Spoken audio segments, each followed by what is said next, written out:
Sí, Paola, ¿me puedes dar cuenta de cuántas personas entregaron su tarea? Buenas noches, doctor Camilo. Buenas noches, Gonzalo. Vamos a iniciar.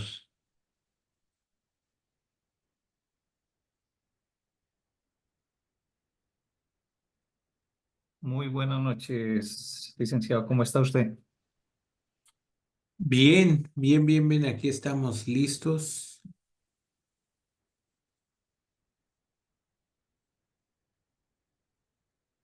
eh, Batallando un poco con el tema de que la próxima semana hay elección de jueces aquí en México.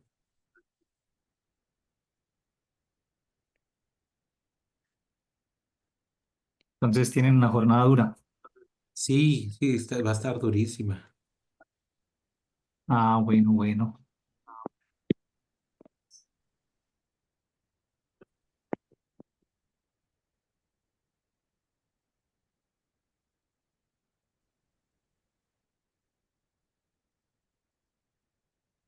Sí, sí, va a estar muy canijo.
Bien, fíjense que, digo, ahí en el tema del proceso civil hay varias cuestiones que tendríamos que meditar.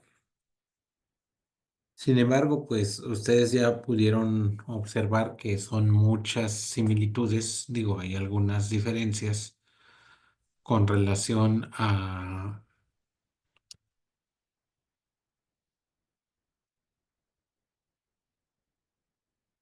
Colombia y a México. Digo, eso lo hemos venido trabajando, lo hemos venido entendiendo.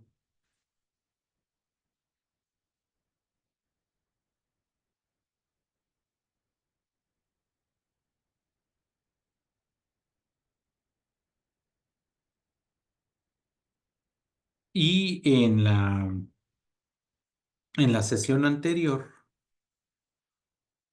estuvimos analizando algunos aspectos que ya se hubiesen tenido en cuenta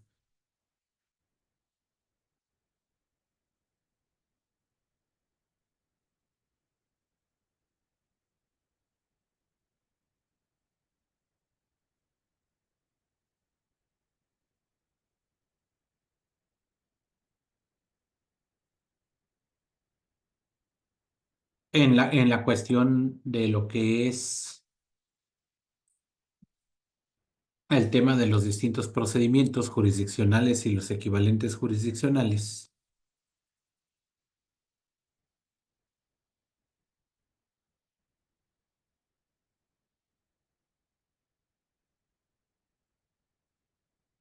Ya habíamos dicho el proceso jurisdiccional como digamos, como un procedimiento dentro del ámbito de la jurisdicción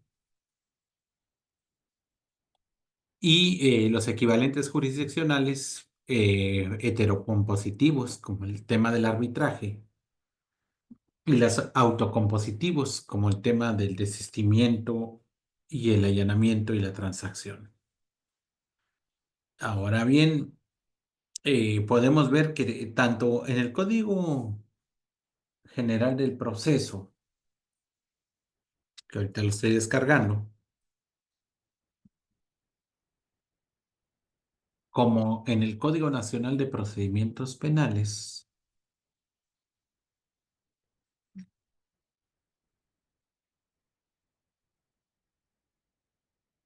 se regula el tema del arbitraje.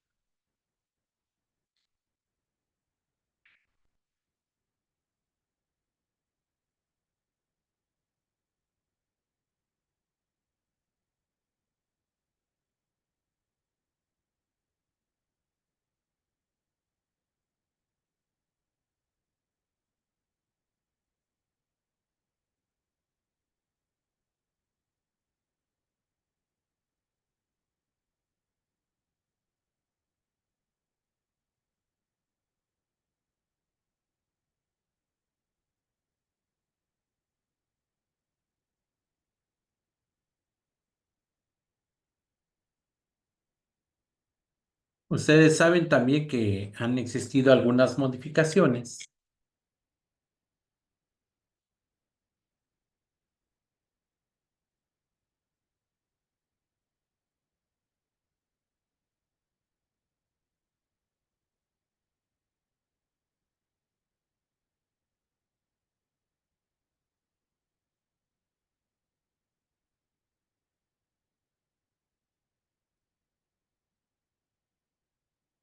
con relación al Código General del Proceso y yo creo que la más importante que han tenido ustedes es precisamente la relacionada con eh, tratar de sacar, de excluir la legislación, más dicho, de la legislación general, todo lo relacionado con la materia laboral. Esto va a tener algunas repercusiones importantes en términos de la estructura de la demanda, en términos de lo que es los emplazamientos, lo que es ámbitos de competencia, que le está dando una cuestión de carácter general. Sí, y que a través de la ley, bueno, en este caso, de las modificaciones que se están realizando, pues evidentemente va a haber un cambio importante en este rubro. Ahora, lo que sí también se delimita es de que tanto en el Código Nacional de Procedimientos Civiles y Familiares como en el Código General del Proceso, pues se regulan las cuestiones de competencia, las cuestiones de los tipos de procedimientos, la intervención de las partes procesales, las providencias precautorias en cada uno de ellos, ¿sí? El reconocimiento de los tribunales de arbitraje. Y ustedes saben que eh, en teoría debe crearse nuevos ordenamientos.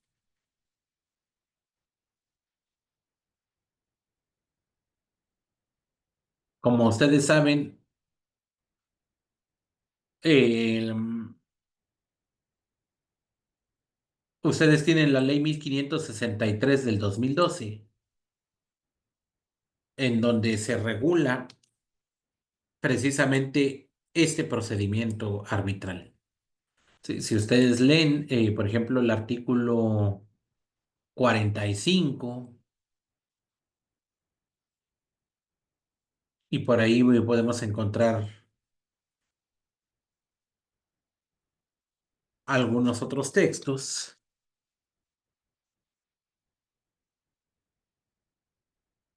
como el artículo 454 en materia de remates, en donde regula tanto los tribunales arbitrales como los centros de arbitraje. Entonces, ustedes pueden considerar que el procedimiento arbitral, digo, aquí hay una diferencia importante con relación a México y Colombia,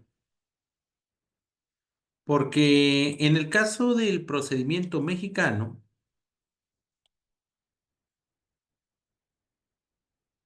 vamos a encontrar, digamos, una importante diferencia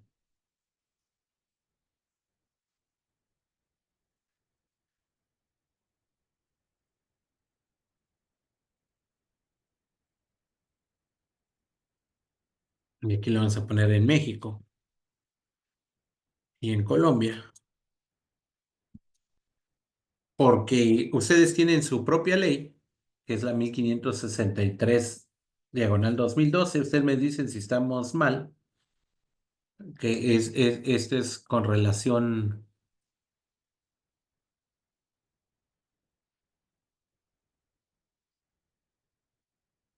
al tema de cómo se va a llevar a cabo, digamos, este procedimiento,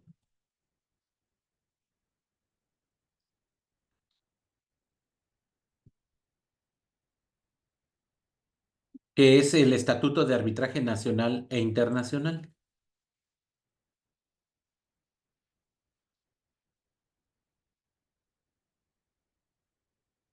Y de manera general, digamos, es remisivo la ley 1564 de 2012, que este es nuestro Código General del Proceso.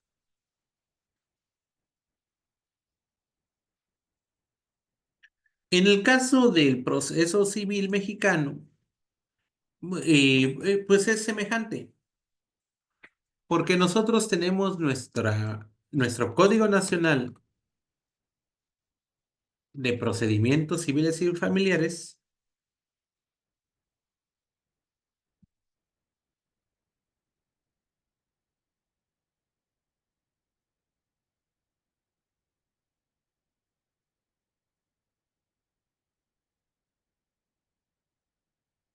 y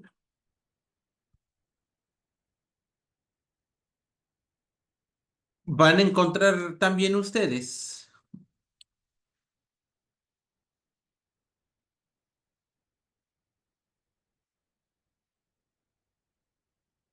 Digo, en el caso del artículo 63, la remisión al arbitraje se regula como una excepción, pero a partir de lo que es el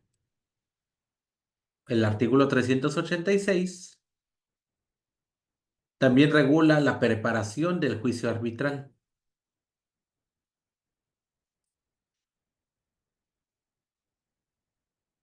Y el juicio arbitral se regula a partir del título tercero, del 533 en adelante, y el código solamente nos sirve para el tema de los laudos. Sin embargo, también en México, en el Código de Comercio, también se regula las cuestiones arbitrales. Esto es muy importante porque, digamos, en estos rubros del Código de Comercio, donde se habla propiamente del arbitraje comercial, pues viene todavía mucho más desarrollado la cuestión del arbitraje, porque ahí pareciera ser que es, por, digamos, considerarlo en un esquema comparativo, una réplica de lo que es la ley 1563 del 2012 y el Código de Comercio mexicano.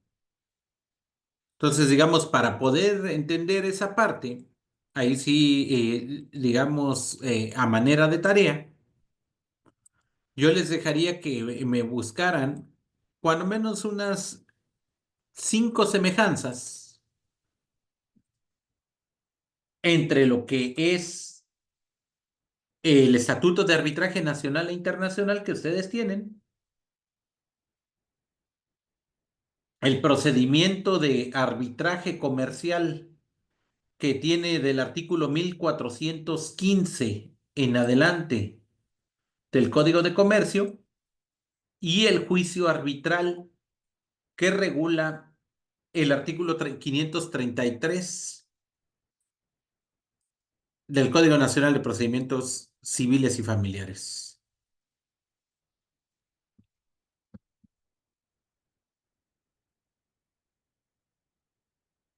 Entonces, aquí lo que vamos a observar es lo siguiente, lo voy a poner aquí en la cuestión de la tarea. Aquí lo que me interesa mucho es su opinión.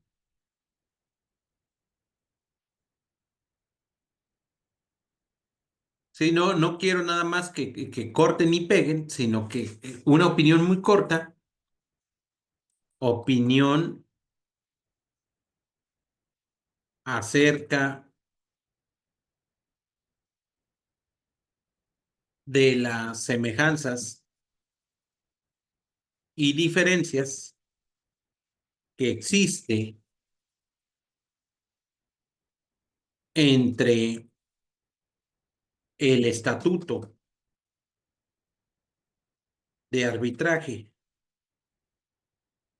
que dijimos que es la ley 1563 del 2012,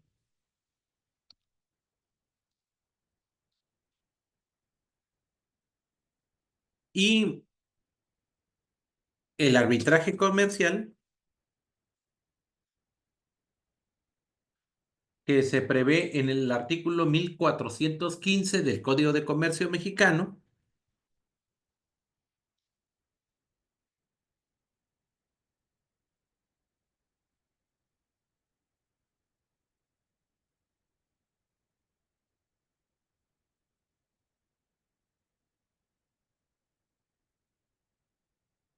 Así como el juicio arbitral del Código Nacional de Procedimientos Civiles y Familiares.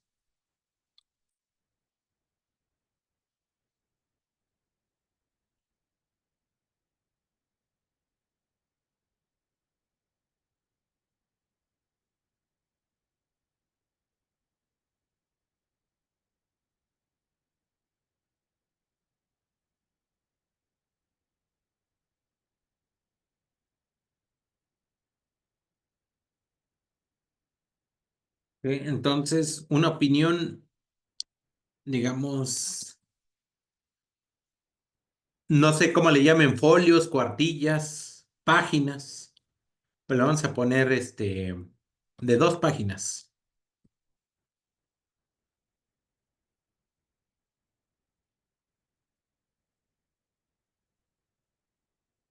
Acerca de las semejanzas y diferencias que existe entre el estatuto de arbitraje y el arbitraje comercial y el juicio arbitral. Sí, para mí eso es muy importante porque ustedes se podrán dar cuenta que se trata exactamente de la misma figura. Ya ustedes lo tienen ahí en el chat del WhatsApp la tarea.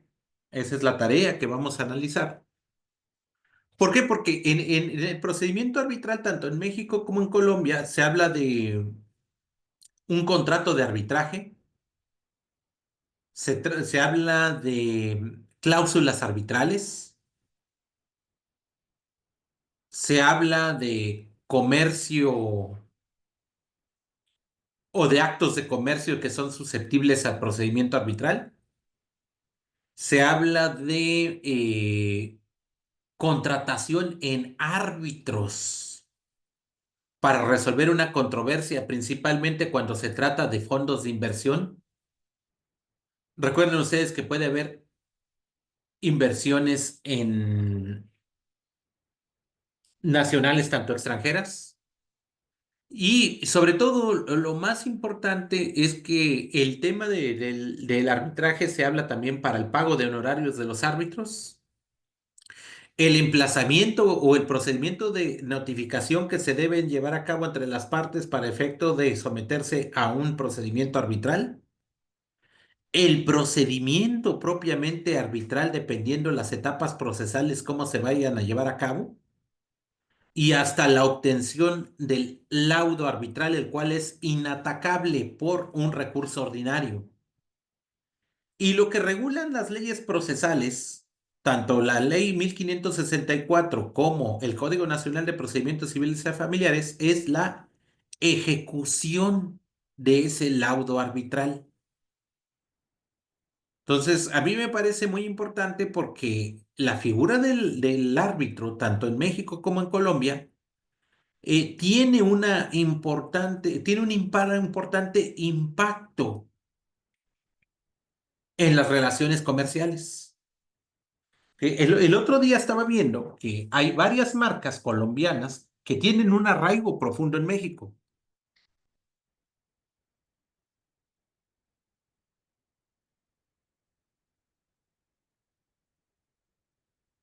y que van a tener,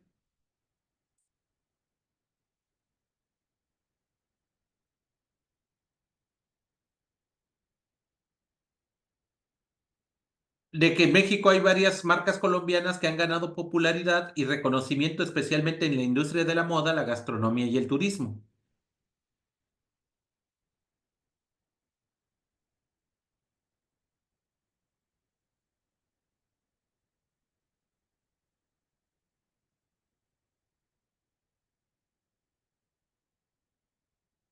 Y que esas marcas colombianas,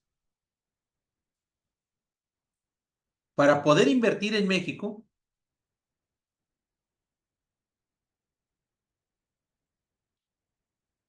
tienen una repercusión importante porque la mayoría de las controversias que se delimitan por el uso de esas marcas comerciales precisamente devienen de procedimientos arbitrales. Sí, es decir, sería más fácil que hubiese, por ejemplo, un tema de inversión extranjera y posteriormente una venta de forzada de acciones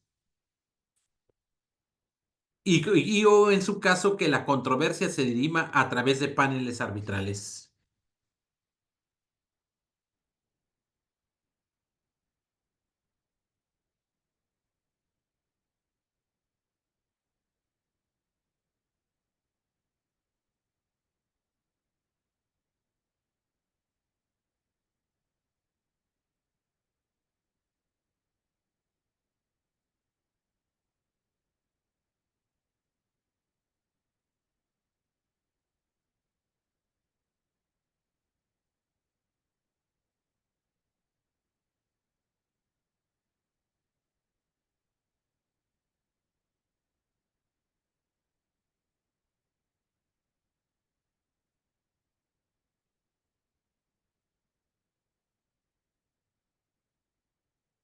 Entonces, por ejemplo, aquí les pongo un TikTok bastante sencillo, a ver si se alcanza a escuchar. Y son algunas marcas mexicanas que tenemos, digo, algunas marcas colombianas que hay aquí en México. Me dicen si se escucha. Creo que no. Ahí me dicen si se escucha, compañeros. Estas marcas tan conocidas en México son 100% Sí, colombianas. señor, sí se Rappi, escucha. hoy están más Listo. de Sí, 30 señor, sí se escucha. Sí se escucha, sí por se escucha. emprendedores en una Sí, universidad. señor. Miles de millones. Listos. Les voy a repetir, dura 40 segundos el video, ¿eh? ¿Listos? Te aseguro que Listo. no sabías, estas marcas tan conocidas en México son 100% colombianas. Rappi, hoy está en más de 30 ciudades mexicanas. Fue creada por 3 emprendedores en una universidad. Ahora vale miles de millones. ¿Cuántas veces la usaste esta semana? Norma, seguramente los cuadernos que usaste en la escuela eran Norma. Llevas más de 60 años y exportan a más de 20 países. Juan Valdez, la marca que representa más de 540.000 caficultores colombianos, ya tiene más de 20 cafeterías en México. Sí que es el mejor café. Crepes and Waffles tiene más de 40 años de historia y es una de las marcas más queridas en Colombia. A que no sabían que solo contratan mujeres. Bonais, de Bonais, nació en Colombia. Y obviamente en México hay sabores que no venden en Colombia. Toto comenzó vendiendo bolsos en ferias artesanales y hoy tiene más de 600 tiendas en 50 países. Y hay otras marcas como Leonisa, Estudio F, Rico Pollo, Vive 100 y Sura. ¿Cuál les sorprendió más? ¿Y conocen otra empresa colombiana que esté en México? El Gansito. ¿Cómo ven? ¿Sí son marcas colombianas? Sí, señor. Buenas Claro, noches, doctor. ¿Su merced nos puede regalar claro que el sí, buenas TikTok? noches. ¿Perdón? ¿Su merced nos puede hacer el favor de regalarnos el TikTok? El TikTok, sí. Bueno, el video del TikTok. Ya El saben video, que sí. yo soy muy tiktokero. Sí, gracias. Muy bueno, Sí. sí, todas son nuestras y son excelentes marcas, licenciado. Bueno, ahora, para que pudiesen tener un intercambio económico interesante, el arbitraje juega un papel fundamental, fundamental. Entonces, inclusive yo les debo decir, como procesalista, que es más importante que ustedes aprendan arbitraje que el propio proceso civil. Digo, vamos a ver ahorita el proceso civil, pero prometo en esta semana, nada más que pase la elección, ahora sí, hacerles esquemas comparativos de los procesos civiles y los procesos arbitrales. Con toda la información que ustedes me están mandando de sus tareas, yo la estoy comparando y estoy analizando y sacando varios datos, que para mí eso es muy importante porque atiendo la opinión de ustedes. Algunos me han hecho copy-paste, todavía no termino de evaluar todo, pero algunos sí me han arrojado información importante para hacer esas cuestiones comparativas. ¿Sí? Entonces, evidentemente, todas estas marcas colombianas aquí en México son muy famosas y tienen una repercusión muy grande, pero también he conocido, por ejemplo, en asuntos como Rappi, que ese es el principal, digamos, la principal empresa que se ha sometido a varios laudos de carácter comercial por incumplimiento de entregas. Entonces, si no se garantiza de manera objetiva el cumplimiento de estas entregas, pues evidentemente es difícil que pudiese subsistir en un mercado tan gigantesco como es el mercado mexicano. Tomen en cuenta que México es 3 veces más, casi 4 veces más en población que Colombia y en territorio somos 2 veces más.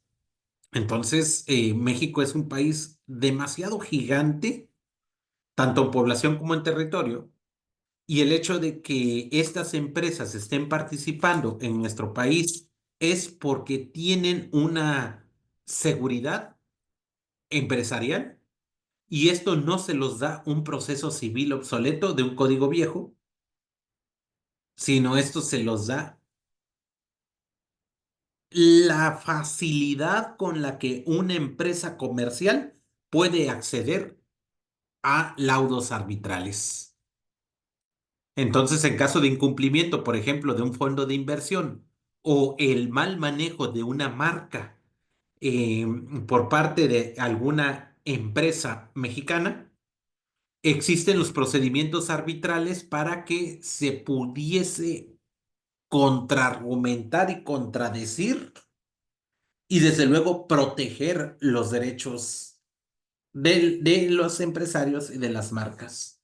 Recuerden ustedes que en el proceso civil se protegen situaciones de carácter privado, pero no con eso quiere decir que pasen desapercibido o que vayan en contra de cuestiones de orden público.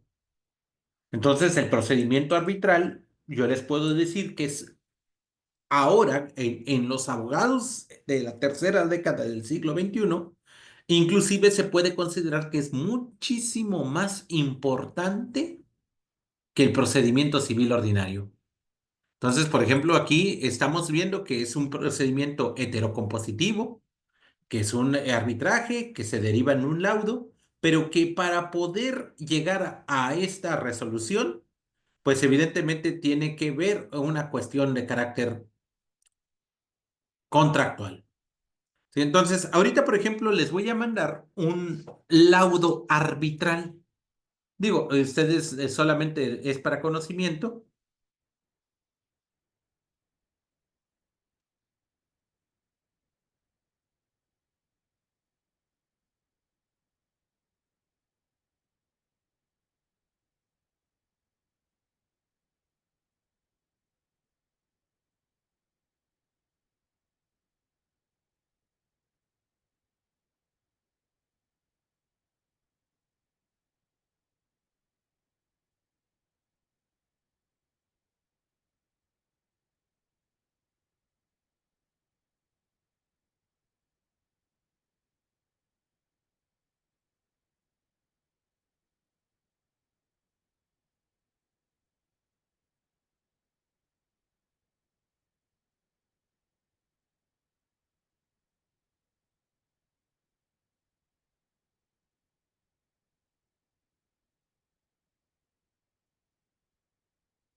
Y ahorita estoy buscando el laudo.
Y ya lo encontré.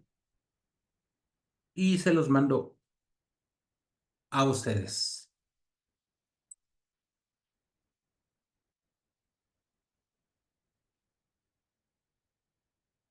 ¿Me indican si les llegó? Sí, señor, sí llegó, gracias, doctor. Sí, maestro, muchas gracias. Entonces, ese es un laudo arbitral internacional que fue en contra de una empresa mexicana que recibió fondos de inversión respecto de una empresa holandesa y se sometieron a la Cámara Internacional de Arbitraje, la Cámara de Comercio. Entonces, evidentemente trataron de impugnar a través de distintas tutelas.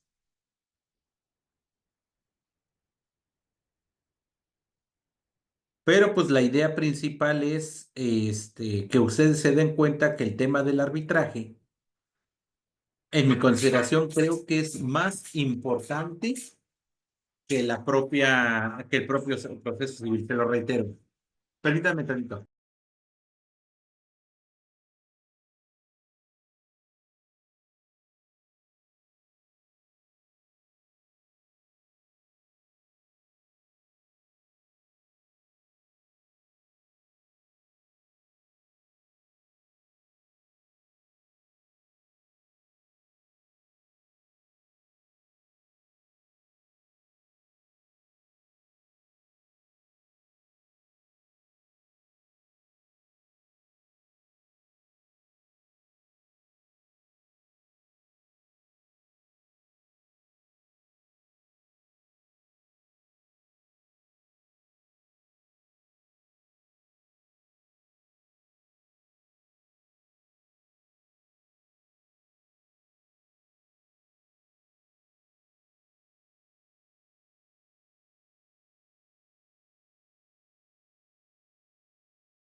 Bien, listo, perdón, compañeros. Entonces, ahora vayamos adelante. Sí, ahorita no les voy a dar mayores esquemas, pero sí vamos a ver que en esta cuestión ya hemos agotado el tema de los heterocompositivos, el arbitraje, los autocompositivos, el desistimiento, el allanamiento y la transacción. ¿Listos? Ahora bien, vamos a ver la cuestión de los procedimientos. ¿Sí? Dentro de los procedimientos, pues evidentemente vamos a tener aquí el tema de los sujetos y las partes procesales.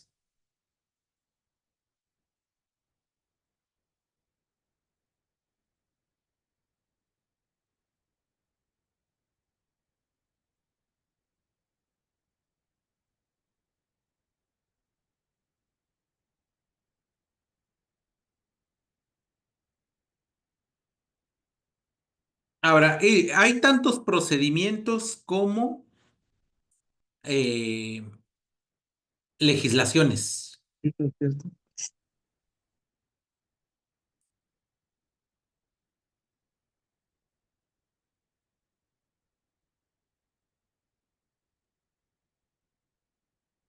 ¿Por qué? Porque ustedes pueden encontrar que, por ejemplo, puede haber un juicio ordinario,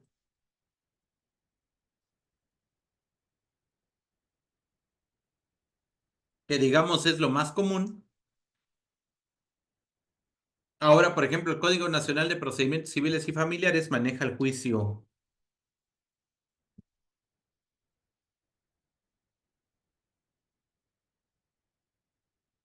ordinario oral civil, que es diferente al juicio ordinario civil escrito o clásico, que regularmente lo traen prácticamente todos los códigos procesales. También hay juicios ejecutivo.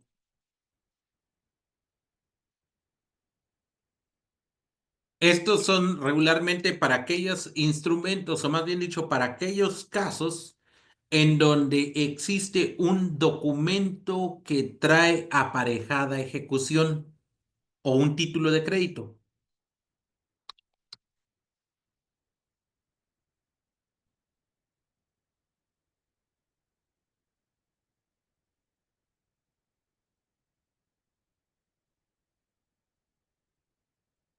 Hace rato estaba leyendo el código hondureño, igual que el código mexicano, trae algo que se llaman procedimientos especiales. Y dentro de estos procedimientos especiales, por ejemplo, puede haber el especial hipotecario o el tema de desahucio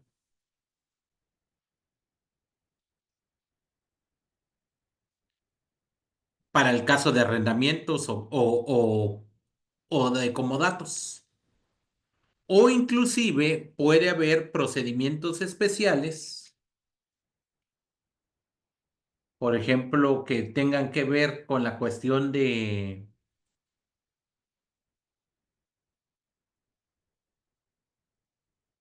mayor o menor cuantía.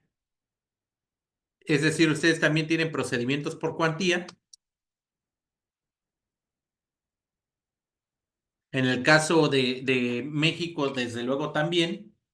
¿Por qué? Porque ustedes, por ejemplo, pueden tener procedimientos sucesorios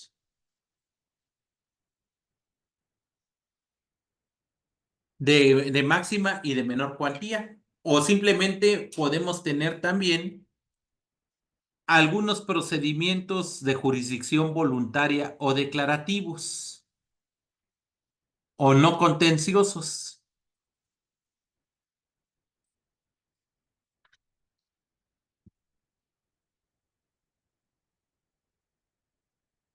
Entonces, ¿de qué depende cada uno de estos procedimientos? Pues evidentemente depende de cada legislación procesal cuál sea la postura que quiera adoptar.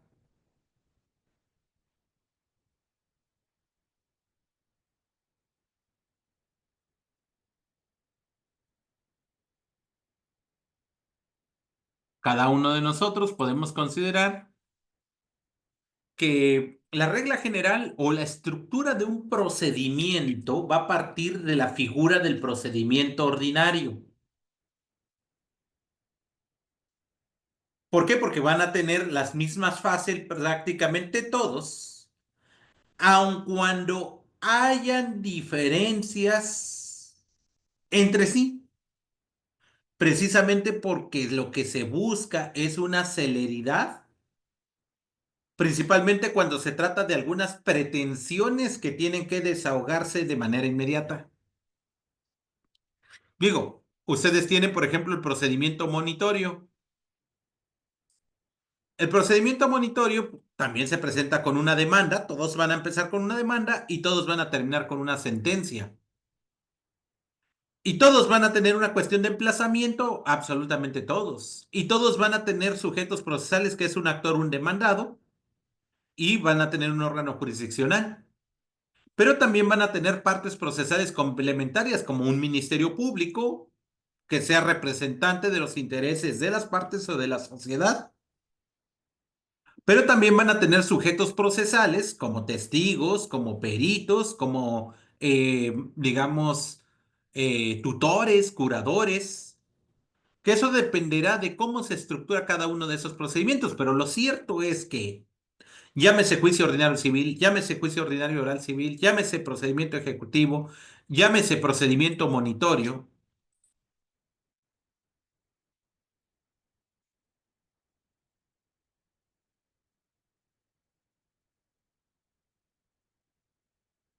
o como ustedes le quieran llamar. Todos van a empezar con una demanda y van a terminar con una sentencia definitiva. O sea, ese es un hecho en el cual podemos decir, oye, pero pues no es lo mismo el proceso civil mexicano que el proceso civil colombiano. Bueno, no es lo mismo porque son diferentes artículos, pero no significa que sea desconocido para un abogado. ¿Estamos de acuerdo? Entonces, el abogado debe saberlo interpretar.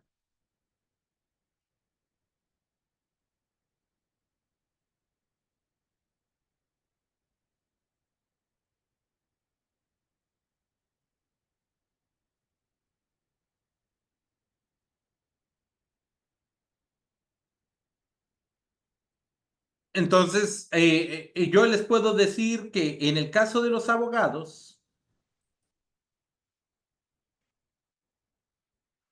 si ustedes conocen la estructura del procedimiento ordinario, que ese es el de mayor complejidad, van a poder conocer todos los procedimientos habidos y por haber. ¿Por qué? Porque es exactamente la misma estructura que empieza con una demanda, que viene posteriormente un auto de prevención o un auto admisorio o un auto de desechamiento y posteriormente viene el emplazamiento.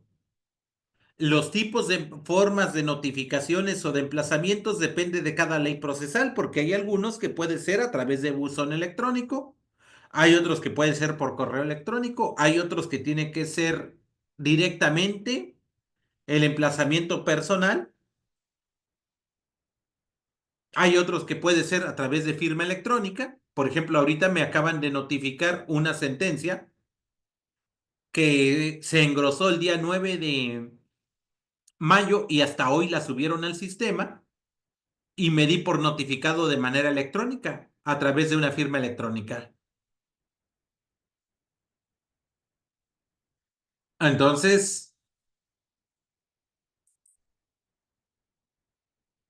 eso es lo que tenemos que observar.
Bien, entonces, ahora bien,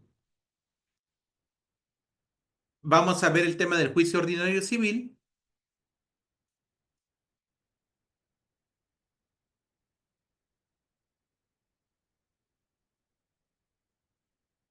que básicamente todos estos empiezan con una acción respecto de una pretensión que no tenga un procedimiento especial.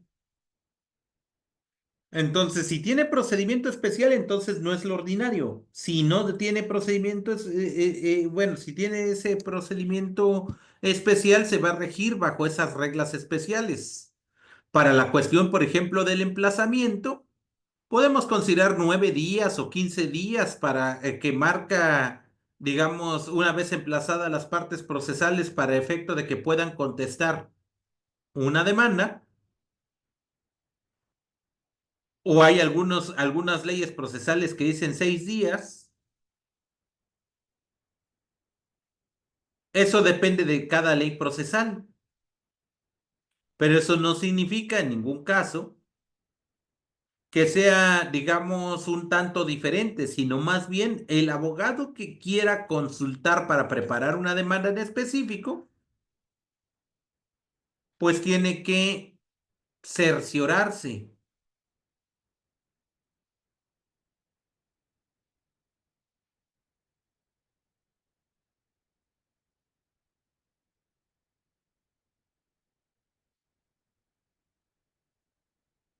¿Cuál es el tipo de procedimiento que se tenga que llevar a cabo?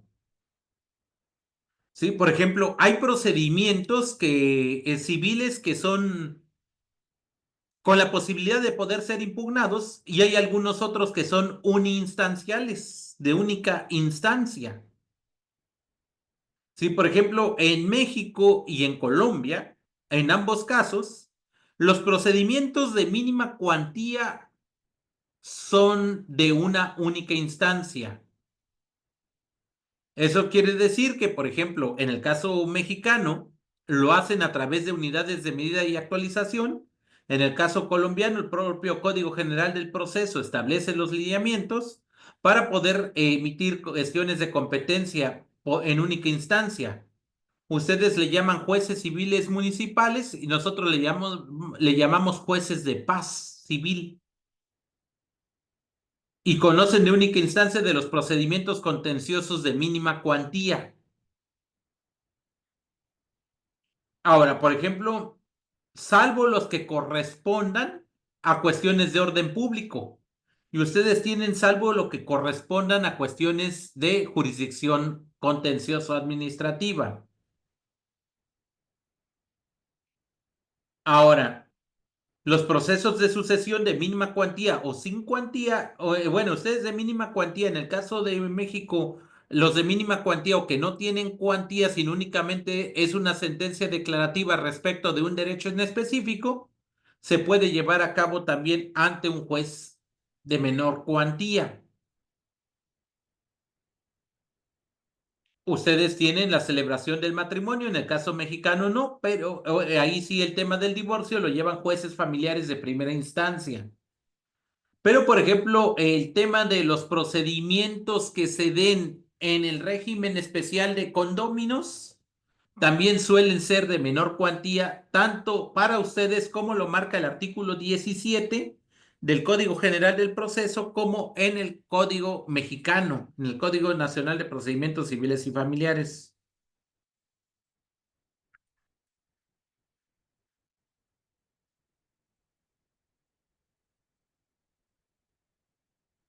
Entonces, si ustedes conocen digamos, la estructura del juicio ordinario,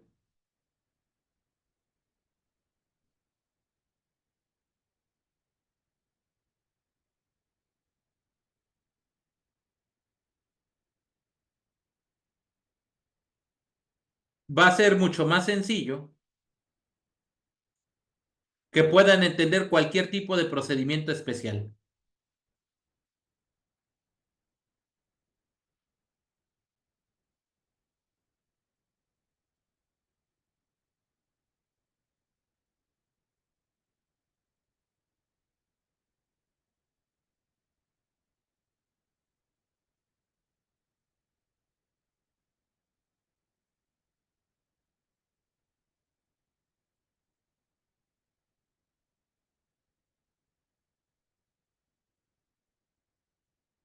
Ahora bien, lo que podemos decir que el juicio ordinario, todos los juicios en general, pero el juicio ordinario es la base del procedimiento.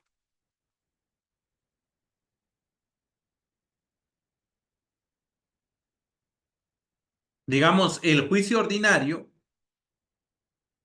aplica para todos aquellos casos en donde no exista un procedimiento especial.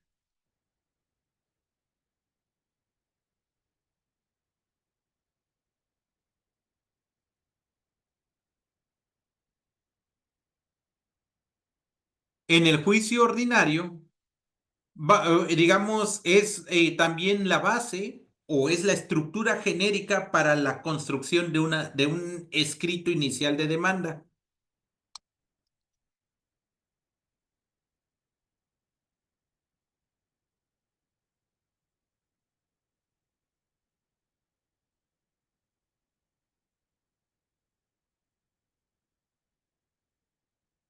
También podemos considerar que en el juicio ordinario, antes de la presentación de la demanda, se pueden considerar medios preparatorios. Posteriormente a la presentación de la demanda, ya es la fijación de la litis. Entonces, quiere decir, digamos, en palabras coloquiales, que dentro del juicio ordinario también es la base para la interpretación y aplicación de las medidas cautelares y las providencias precautorias o medidas provisionales. Eso depende de cómo le quieran llamar en cada legislación. Digo, lo que sí estoy convencido es que dentro del propio juicio ordinario vamos a encontrar las reglas generales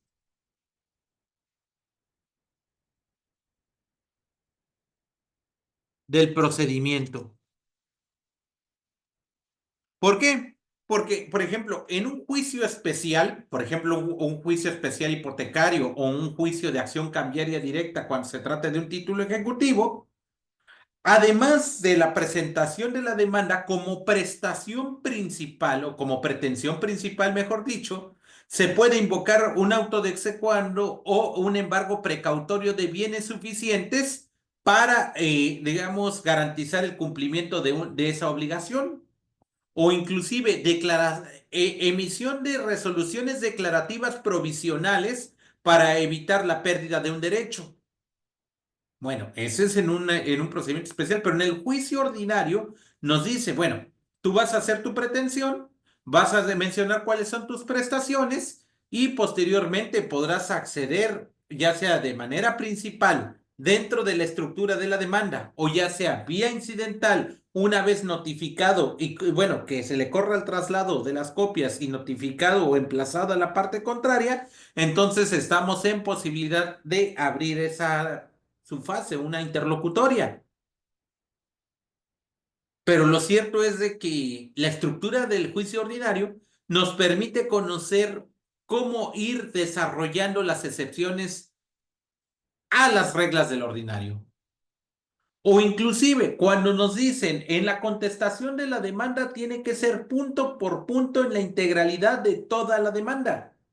Muy bien, si hubiese algún punto oscuro o ambiguo en la contestación de la demanda, se entiende entonces aceptado en sentido expreso o tácito, dependiendo de la legislación, la parte no controvertida con relación a la propia demanda. Entonces, quiere decir que si, por ejemplo, en el juicio ordinario civil se establecen 3 hechos en la contestación de la demanda, se tienen que establecer 3 contestaciones de los hechos. Y también se tiene que anclar tanto el ejercicio del derecho de la acción como las excepciones procesales dentro de este propio juicio ordinario.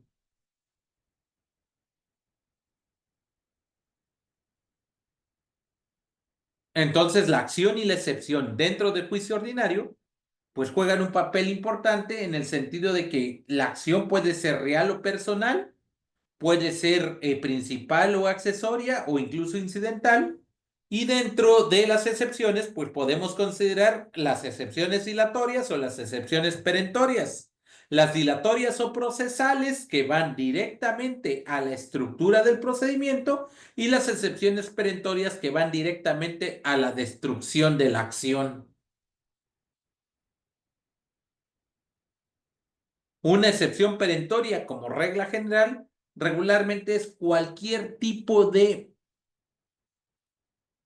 o forma de extinción de una obligación.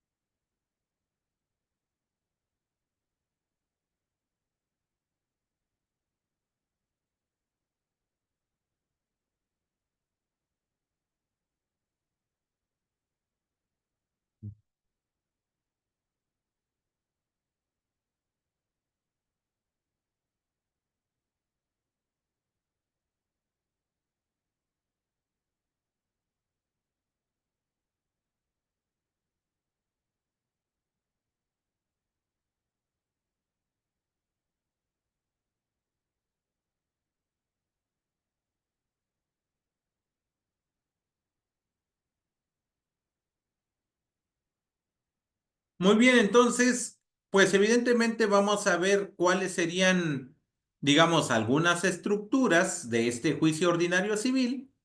Digo, para estar en posibilidades.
Digo, esta es la estructura genérica del procedimiento ordinario.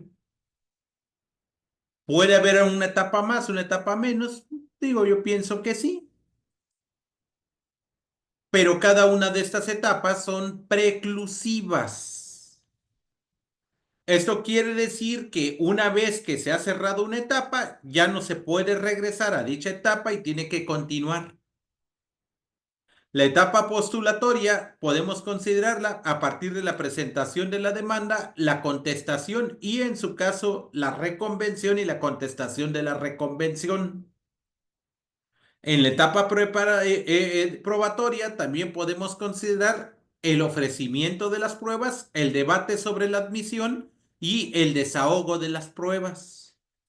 La etapa conclusiva se puede considerar a partir de que se han practicado todas las pruebas, los alegatos o conclusiones que pueden presentar cada una de las partes respecto de las pruebas que se hayan desahogado en la fase previa, que es la etapa probatoria. Posteriormente viene el tema de la sentencia, que hay distintos tipos de sentencia, que puede ser sentencia constitutiva, sentencia declarativa, sentencia modificativa, sentencia extintiva. Y posteriormente viene la etapa ejecutiva, que refiere precisamente con la cuestión de la cosa juzgada. Ahora, hay algunos libros, y eso sí se los voy a marcar aquí, que podemos estar o no de acuerdo,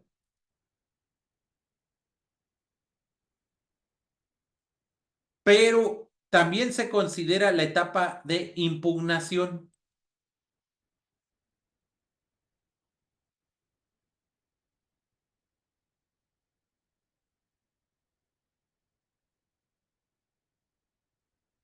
Sin embargo, la etapa de impugnación o etapa impugnativa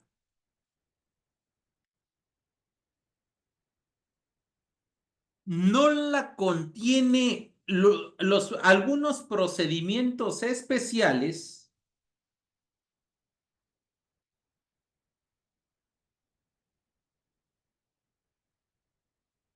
y tampoco puede que lo contenga,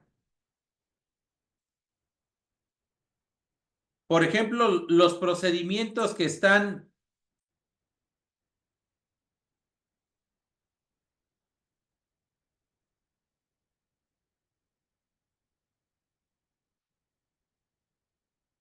con el tema de la menor cuantía.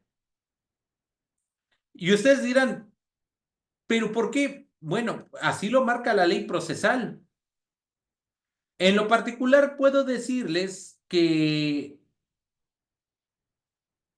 aquellos procedimientos, aun cuando sean considerados de menor cuantía, pero que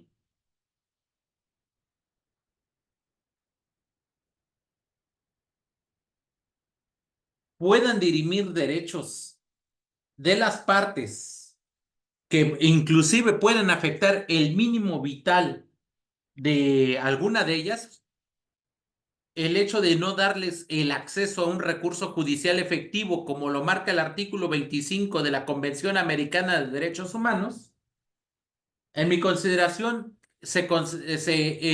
estaría frente a un tema de discriminación por parte de la justicia.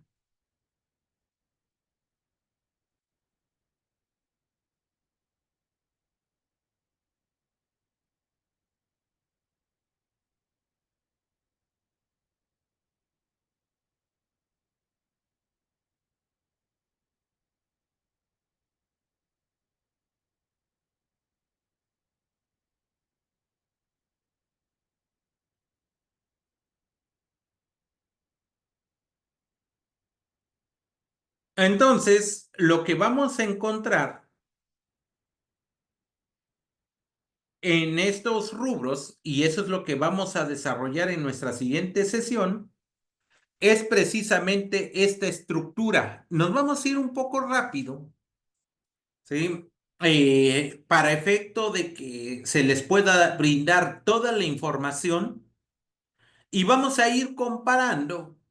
Y para ello sí necesito que ustedes tengan a la mano su Código General del Proceso yo voy a tener mi Código Nacional de Procedimientos Civiles y Familiares. Les voy a hacer también un pequeño esquema diferenciador con el juicio ordinario oral civil, porque no tiene estas etapas. La estructura del juicio ordinario oral civil solamente tiene tres, que es la etapa postulatoria, la audiencia inicial y la audiencia de juicio. Posteriormente viene la etapa impugnativa y la etapa ejecutiva. Entonces pareciera ser que es diferente, pero en realidad no lo es. ¿Por qué? Porque también empieza con una demanda y termina con una sentencia. Y también algunos tienen derechos impugnatorios y algunas sentencias no. Y algunas pasan directamente a la etapa de ejecución. Hay ejecución provisional, pero también puede haber ejecución definitiva. Y la ejecución provisional inclusive puede ser de alguna resolución principal o de alguna resolución interlocutoria. ¿Y eso de qué dependerá? De la propia naturaleza de la acción.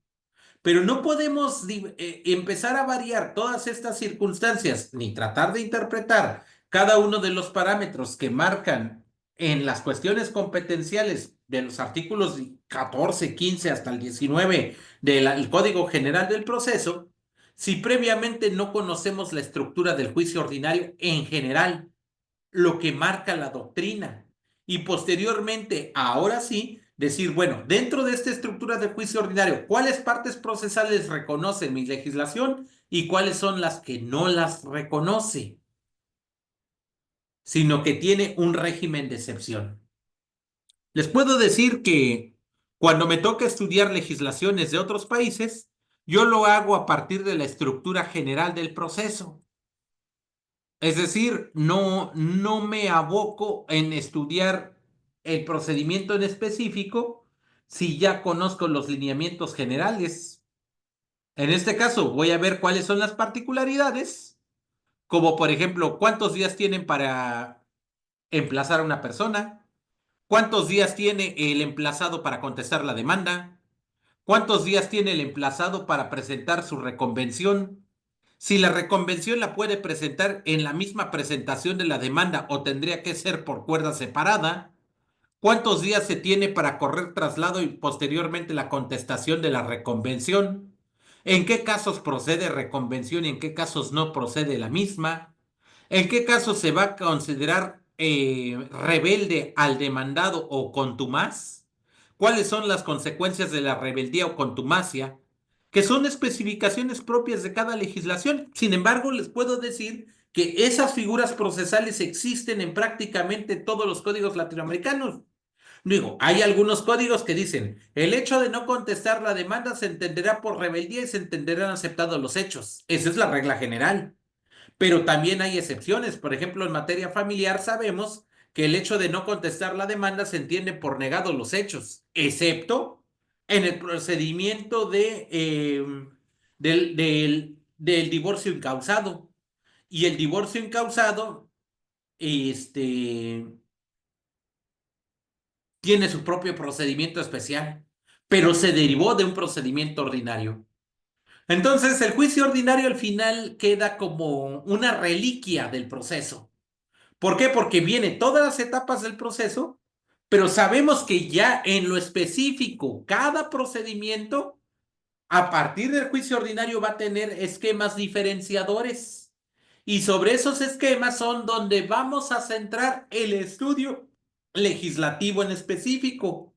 Pero si no conocemos la estructura del juicio ordinario, será más difícil poder interpretar, porque ustedes me van a decir, oye, pero así no se lleva en Colombia, oye, pero así no se lleva en Honduras, o no se lleva así en el código, en la ley de enjuiciamiento civil español.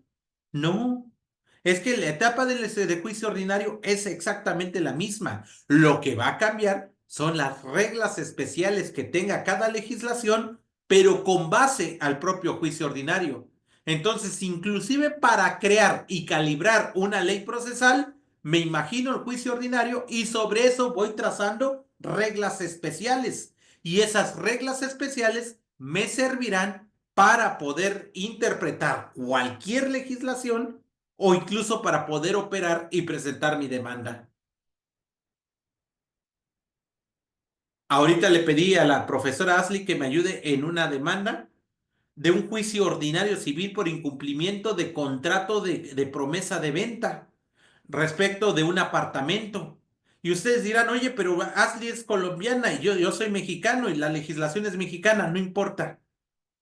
Ashley conoce la estructura del proceso civil en general y perfectamente puede interpretar el Código Nacional de Procedimientos Civiles y Familiares y puede interpretar el Código Civil de Nuevo León, donde se va a presentar la demanda, y no va a tener ningún inconveniente. Y lo que yo voy a revisar es que esa demanda esté bien revisada, bien planteada, para efecto de poder llevar a cabo el ejercicio de esa pretensión ante los tribunales correspondientes. Debo confesarles que Ashley ya ganó un juicio aquí en México respecto de una persona que ante notario firmaron el contrato de promesa de venta respecto de un inmueble, este fue de una casa. Y resulta que cuando se recupera la casa lista para entregarse, la persona no pagó.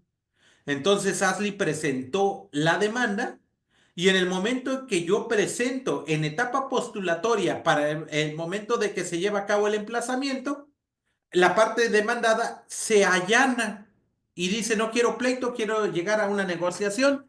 Entonces reconozco los hechos y voy a pagar.